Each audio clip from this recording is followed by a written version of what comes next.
नमस्कार। साहित्य अध्यात्म के सभी श्रोता बंधुओं का एक बार पुनः हमारे चैनल में हार्दिक स्वागत है। आज की हमारी चर्चा का विषय है मलमास, यानी जिसे अधिक मास और पुरुषोत्तम मास के नाम से भी जाना जाता है। जैसा कि आप सभी को पता है, इस वर्ष मलमास लगेगा।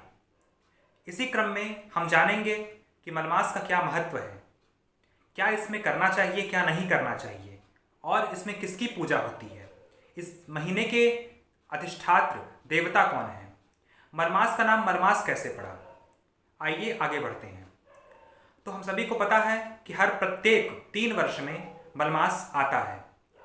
हिंदू गणना में चंद्रमास और सौर मास के अनुसार गणनाएं होती हैं। इसी कारण हर मास में 11 दिन, जब हर साल आता है तो उसमें 11 दिन कम होते होते एक महीना बढ़ जाता है, तो उसे मलमास कहा जाता है। मलमास में संक्रांति, सूर्य संक्रांति इत्यादि नहीं होती है, इसी कारण इसे अधिक मास कहा जाता है।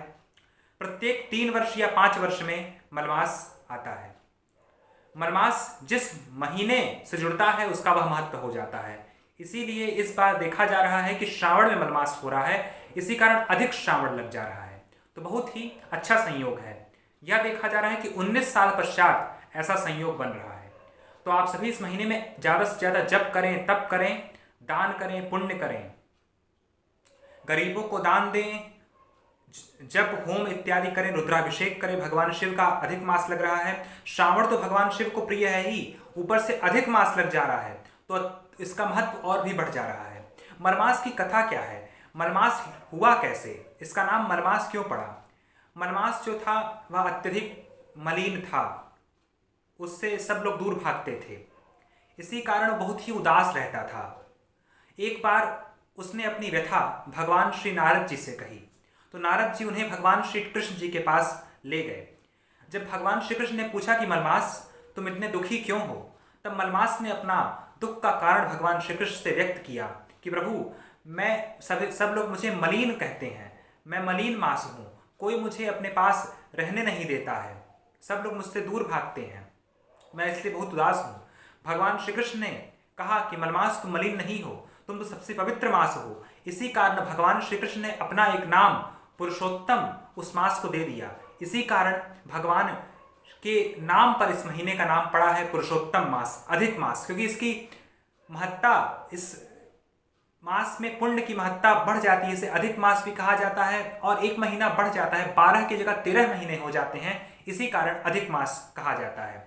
भगवान श्री कृष्ण ने उस मास को अपना नाम दे दिया, अपना गुण दे दिया, अपना रूप दे दिया। इसी कारण इस महीने का महत्व और भी बढ़ गया। कहा जाता है इस महीने में किया गया जब तब पुण्य अक्षय हो जाता है, इसकी कोई गणना नहीं की जा सकती।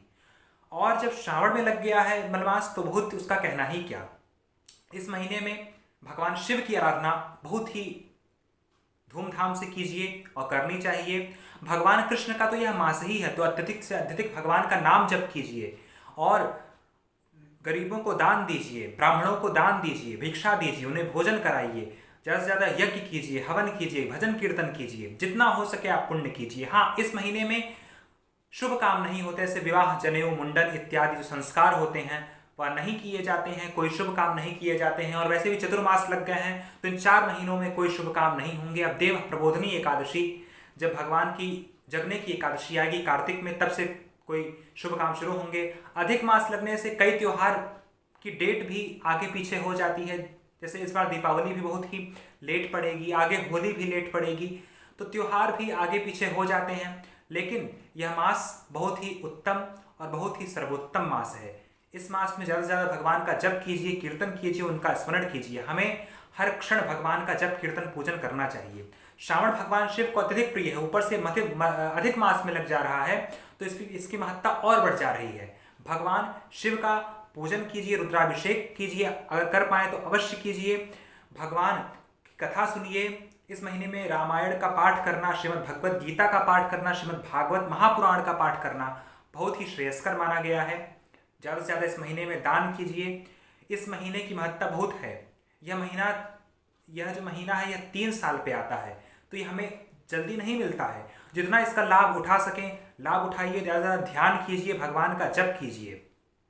यही आपसे मैं प्रार्थना करता हूँ। ज़्यादा से ज़्यादा इस महीने में आप दान कीजिए और इस महीने में आने वाली जो एकादशी है, पत्नी एकादशी, उसका बहुत ही महत्व है। दोनों पक्ष की, कृष्ण पक्ष की और शुक्ल पक्ष की, दोनों पक्षों की एकादशी का आप इसमें व्रत कीजिए, क्योंकि यह एकादशी आसानी से नहीं मिलती है। हमें 3 साल इसका लंबा इंतजार करना पड़ता है, प्रतीक्षा करनी पड़ती है। इसी कारण इस महीने की एकादशी का व्रत भी अवश्य रूप से कीजिए और भगवान का नाम जप और कीर्तन अवश्य से अवश्य कीजिए। इस महीने में मांस मदिरा इत्यादि का, लहसुन प्याज इत्यादि का सेवन ना कीजिए, झूठ ना बोलिए, चुगली ना कीजिए। ये तो हमें हमेशा कभी नहीं करना चाहिए, लेकिन इस महीने में यह बचाइए। लोगों से झगड़ा मत कीजिए, ज़्यादा से ज़्यादा भगवान का जप और ध्यान कीजिए और यह जानकारी और भी लोगों तक पहुंचाइए। वनवास का बहुत महत्व है।